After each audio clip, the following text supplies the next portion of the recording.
ठाकुर जी गए, ओ भैया कौन हो भैया तुम? यमुना जी बोली हम श्याम सुंदर। ठाकुर जी बोले श्याम सुंदर तो हम हैं। बोले तुम नकली भेलू पियाओ, असली हम हैं।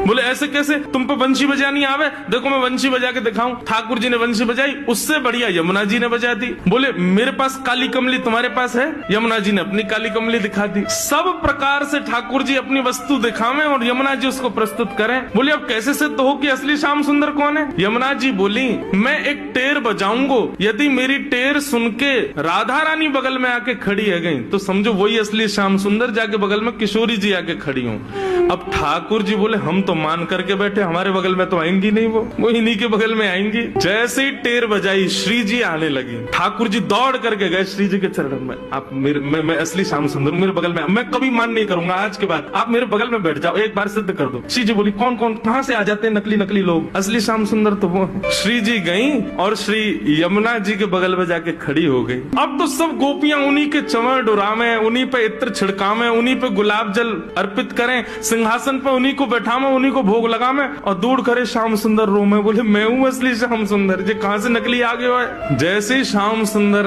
रुदन करने लगे, श्री जी बोली अब ठीक है, अब मान खत्म हो गया है, अब आप बुला लो। तब यमुना जी गई, बोले श्याम सुंदर आप ही हो असली श्याम सुंदर, हम तो श्री यमुना जी, हम तो यमुना महारानी है, बस आपसे एक ही प्रार्थना है, आज के बाद वचन दो हमारी श्यामा जी को कभी कष्ट नहीं दोगे। तब श्याम सुंदर ने यमुना जी को वचन दिया, बोले आज से हम नियम लेते हैं कि जब ये मान करेंगी तब हम इनको मनाएंगे, और जब हमें कोई बात बुरी लग जाएगी तो वह भी हम इन्हीं से कह देंगे कि हमको ये बात बुरी लग गई है, मान करो आप ही, हमें ये बात बुरी लग गई, आप ही गुस्सा हो जाओ, फिर तब भी हम ही मना लेंगे। यमुना जी बोले हाँ बस यही नियम रखना, आप कभी मान मत करना, श्री जी ही मान करें।